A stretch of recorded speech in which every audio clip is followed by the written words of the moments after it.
The Hawaiian sun hung low over Pearl Harbor like a copper coin dropped into the sea.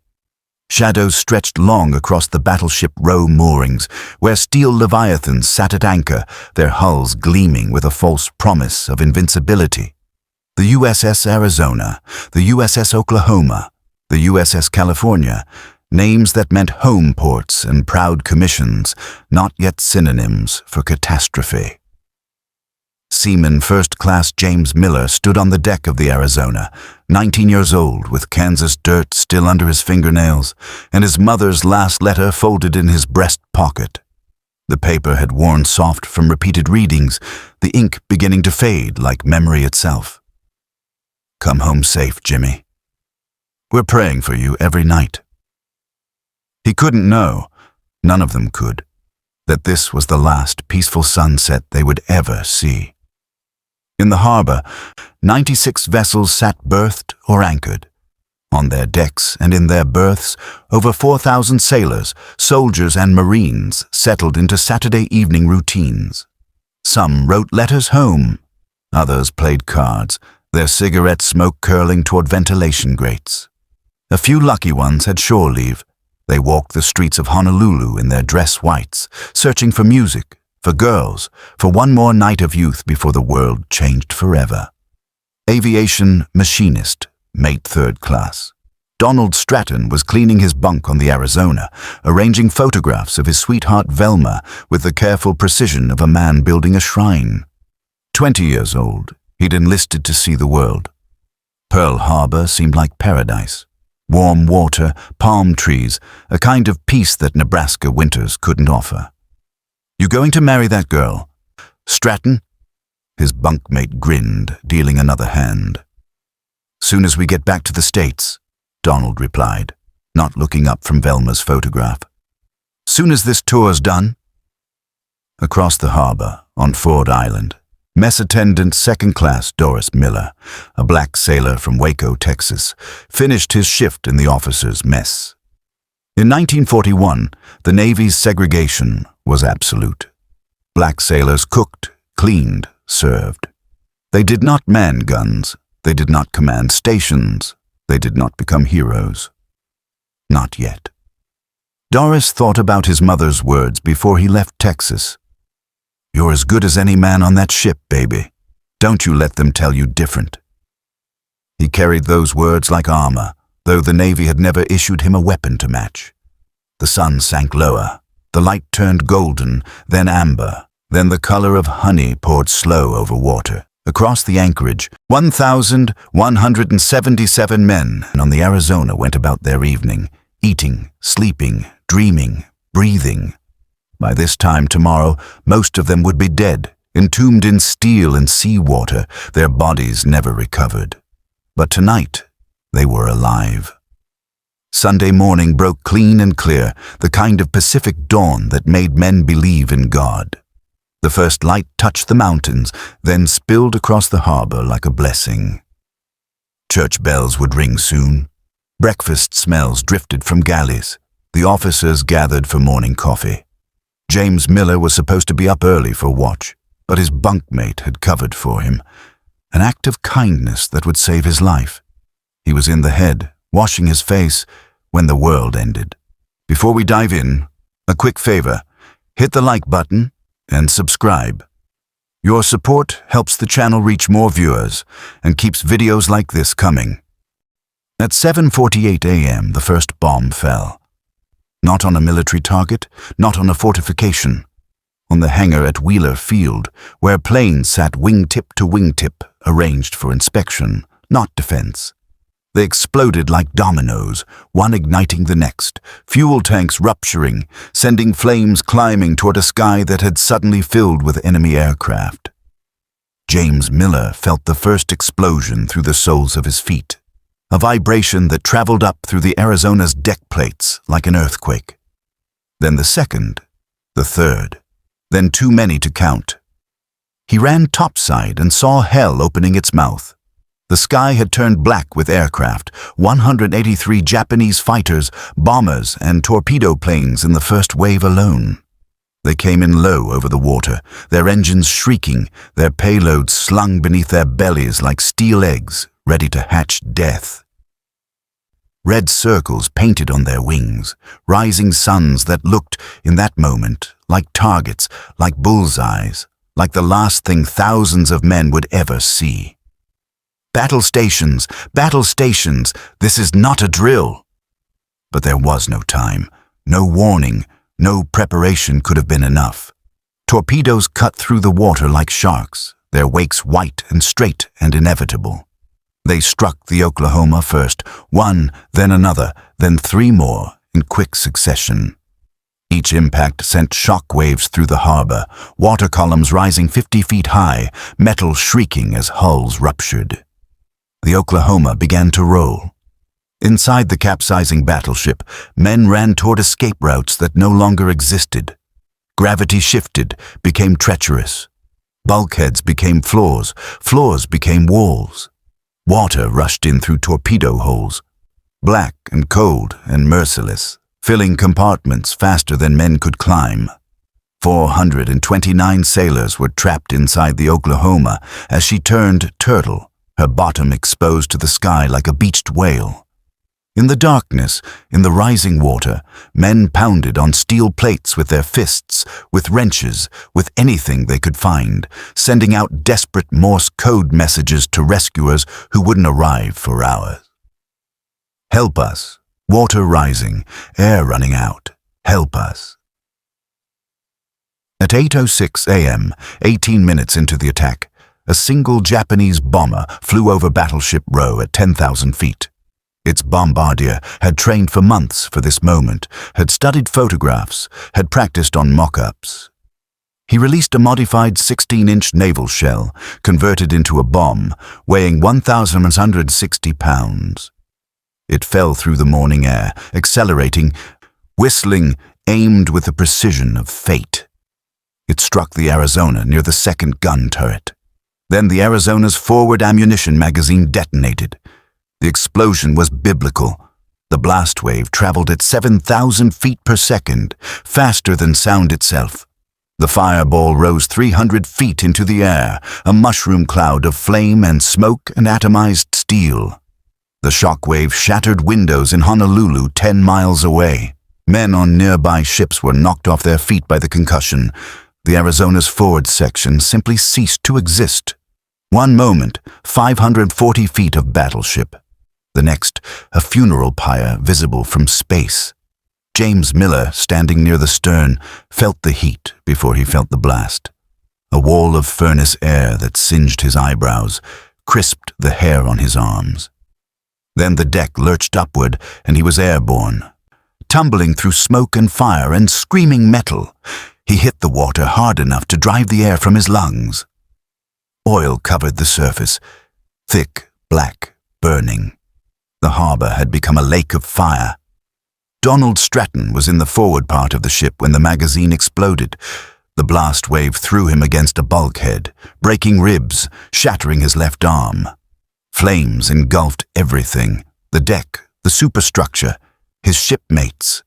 Men ran, human torches, diving into water that offered no relief because the water itself was burning. Donald's clothes caught fire.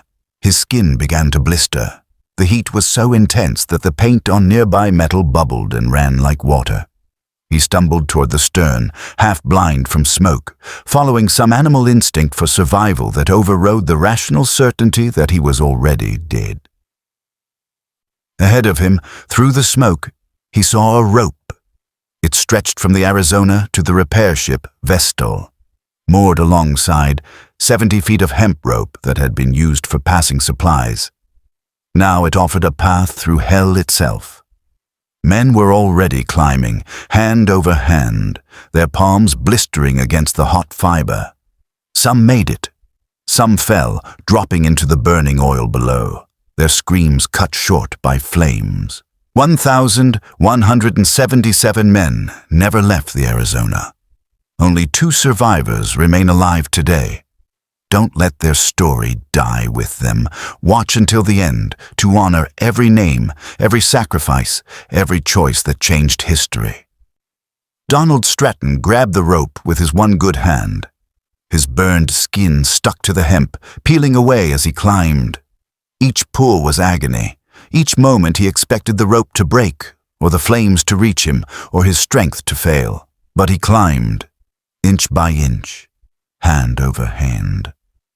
While below him, the Arizona settled into the mud of Pearl Harbor, taking 1,177 souls down with her, their bodies trapped in a steel tomb that would become a cathedral of remembrance. On the deck of the USS West Virginia, Doris Miller ran toward his battle station in the mess hall, but the corridor was blocked by fire and flooding water. An officer, bleeding, dazed, grabbed his arm. "Miller, the captain's hit. Help me get him out." Captain Mervyn Bennion lay on the navigation bridge, his abdomen torn open by shrapnel from a bomb that had hit the nearby Tennessee. He was dying, and he knew it, but his eyes were still alert, still commanding.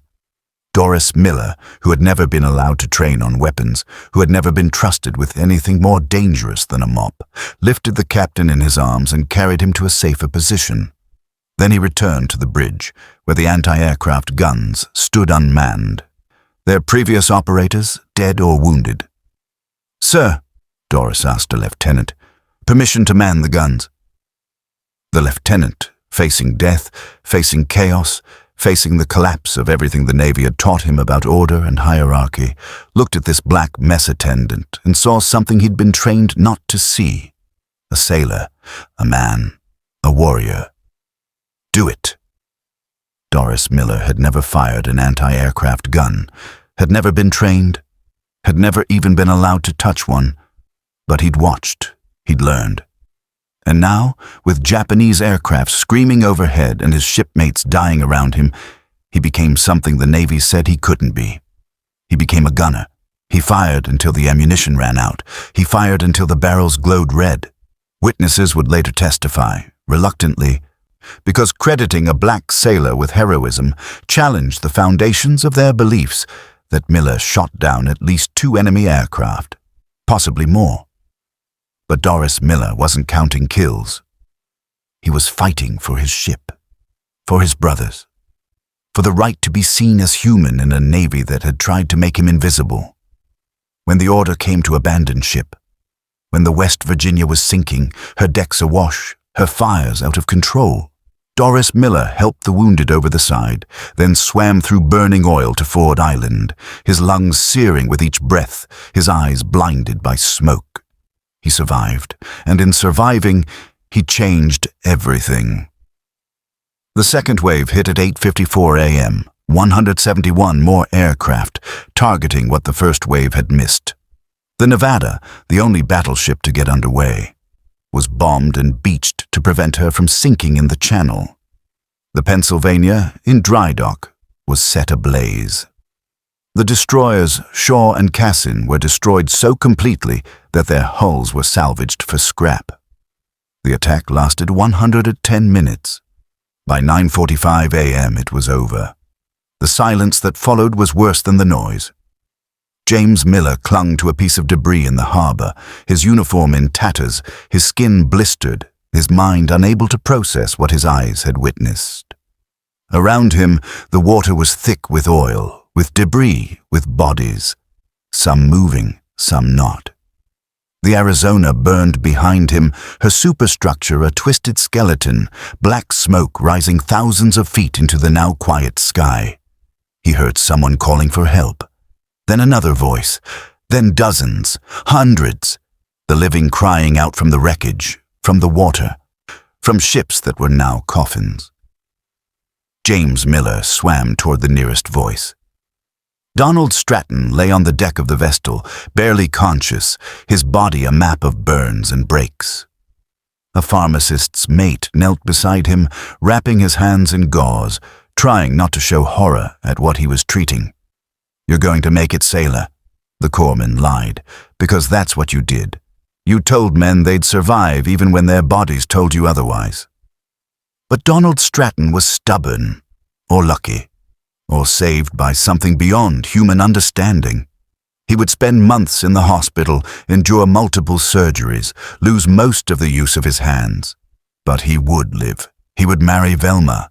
He would have children, grandchildren, a life that extended decades beyond that burning morning.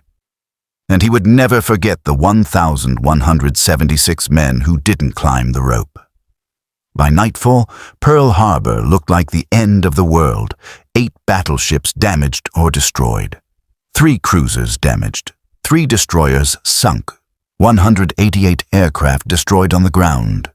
2,403 Americans dead. 1,178 wounded.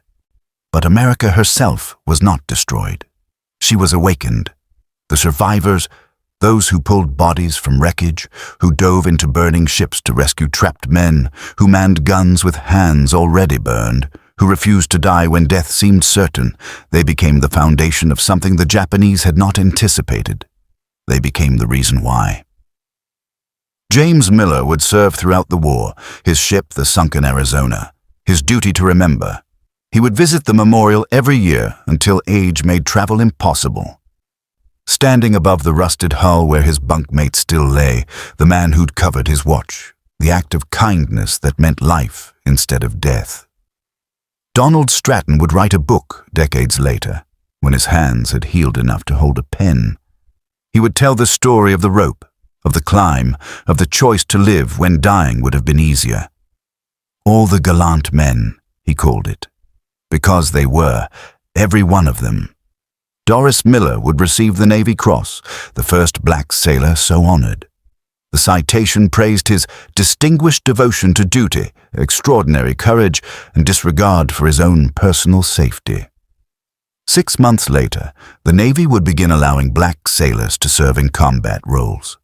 Progress born in fire. They called it a day of infamy, but for those who survived, it was a day of choices, to help or hide.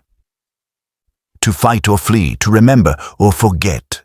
They chose to help, they chose to fight, they chose to remember, and because they did, we are here to tell their story.